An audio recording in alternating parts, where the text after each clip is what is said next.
Good afternoon and welcome to a discussion with Uncovering India.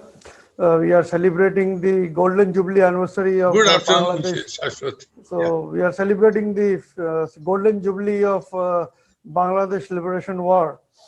And you were fighting in the western sector, in the Shakargarh sector in Punjab.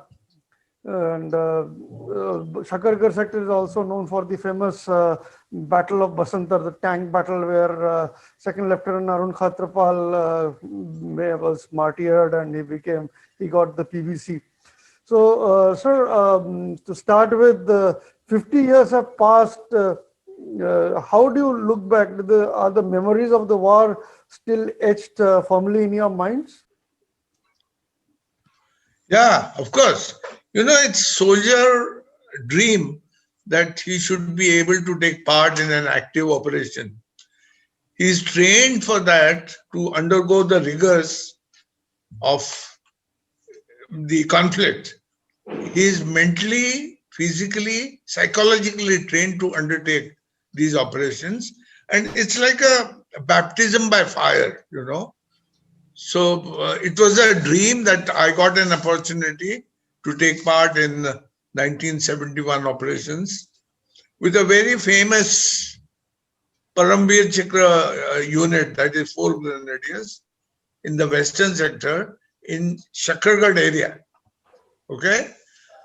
I will just cover some of the features of what I underwent, which was like, Yuddhasya Katha Ramya.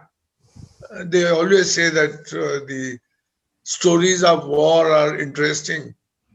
For others, while someone undergoes, it's quite an experience for a lifetime.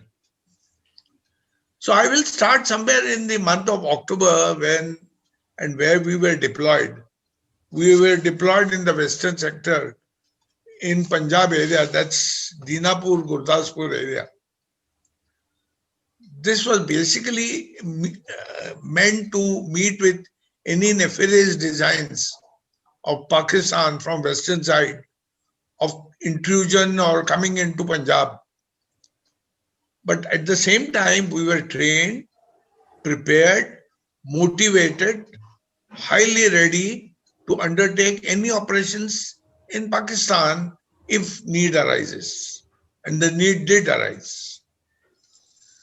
As you know, on 7th, 8th December, Pakistan undertook very offensive action with their air force against some of our air bases in India as part of the operations in Bangladesh.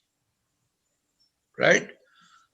So we were prepared. The moment on 7th, 8th night, the air fight started, we saw a large number of anti-aircraft fire in the air and Pakistani aircraft flying over us and covering some of those areas with their strafing. So we were now ordered at this time to undertake operations across international border in area Gurdaspur. We were tasked to go across river Ravi and establish a bridgehead in general area Narur. It's called as Narur. It was a small village. And they had constructed a bund across Ravi river that was occupied by Pakistani forces. Now, this was an approach to Shakargarh from southwest side. The overall aim of our forces was to separate the bulk at Shakargarh, Samba. And we were tasked, as I told you, in whole of Sialkot, Samba, Shakargarh sector was to be cut off from Pakistan as part of our operations. There were Indian troops who were coming from Samba, that is from the eastern side, and we were putting a thrust from the south towards Shakargarh. So as I told you, we crossed Ravi river in the neck deep water at around 11 o'clock in the night. It was a biting cold, and as you know, the river waters are even cooler. Yeah. So it was very cold to cross over. So we crossed over Ravi and tried to establish a bridgehead across Ravi River in general area and the route. There was tremendous fighting. Initially, Pakistan didn't know as to what was happening. But when they understood that the crossing is taking place in the Ravi, they started tremendous artillery, mortar, and small arms fire. But we continued, we pressed on. Our troops were determined to gain their objective, and Narur village was captured around night 2:30, 3 o'clock. Now that was a major step forward across Ravi in the international border. We pressed on. Pakistan troops who were deploying along those border in area Narur withdrew, leaving behind few of their troops, which we captured as prisoners of war. They withdrew towards a small tehsil town, which was called as it was part of Shakargarh sector, and they withdrew towards that area. We continued our march, and on 8th morning, we really met with our first casualty. One of our officer and about 4 Jawan, the officer was critically injured, he was evacuated, and about 4 Jawan died. One of the Jawan who had given a valiant fight on the withdrawing troops, he was awarded Veer Chakra in that small little battle. We continued with our advance towards Shakargarh, and their withdrawing armor and artillery continued with heavy fire.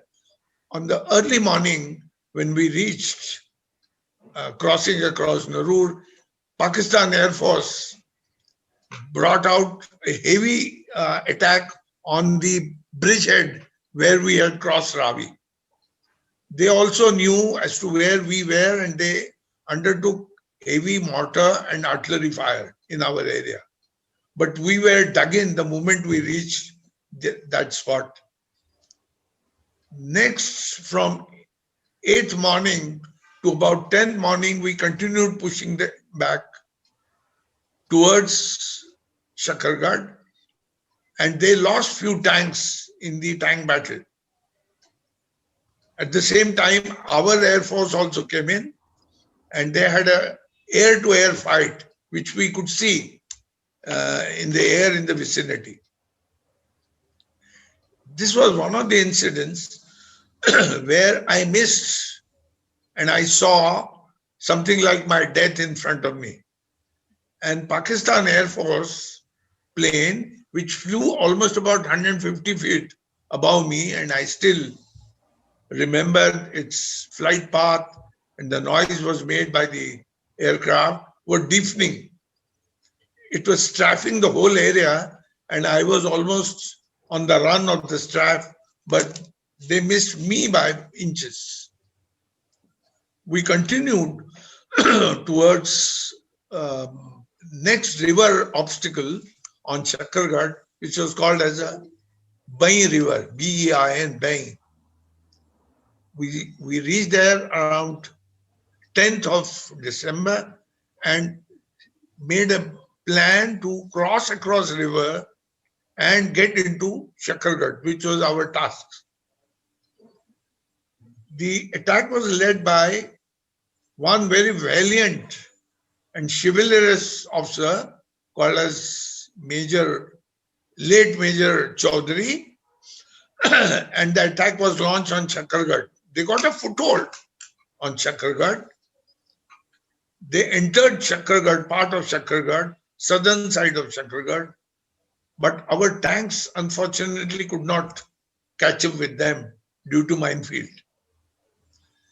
Unfortunately, that officer, Colonel Chaudhary, late Colonel Chaudhary, and about 27 Jawan were taken as prisoners of war in a counter-attack by Pakistani troops with tanks. Almost about 20 of our Jawans died in that battle. So it was a setback for us for the time being. So it was decided that we come back, keep our foothold at a place called Saroj Brahmana, Chhatri, that was 2 villages which we had captured. And it was decided to launch a major battle across Bai River on 16-17 December. So a large amount of firepower was gathered, troops were gathered, but the ceasefire was declared on 16th and 17th December. Now, some of the events that I remember, incidents that I remembered. So some of the events that I want to recall, which I clearly remember, like students make scratching on their school benches, and which remains for years together. One is prior to war, second is during war, and third is after the war was over. Prior to war, when we were deployed in Punjab, there was tremendous local support which was given by people around us. There was nothing which was lacking for us in terms of supplies, training, availability, but people used to come to us and ask in case we want something. That was prior to war. Now, during the war, when we entered Pakistan, we saw the whole area. Next day, when we reached on 8th morning, the whole of the area was in disarray. The development in that side of border was very, very poor. The roads were not there. The villages were shanty. Their houses were in tatters. Those people seemed to be rich farmer because they had large amount of tracts of land and very highly developed agricultural fields.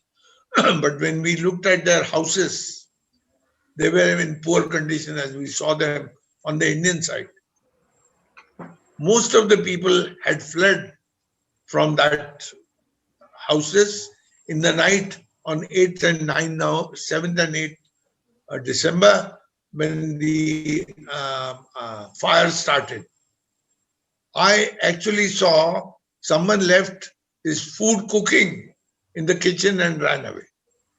That was the surprise element on the Pakistani side. The other thing is, we saw one of the officers of the Pakistan Army captured when we were across the Bai River.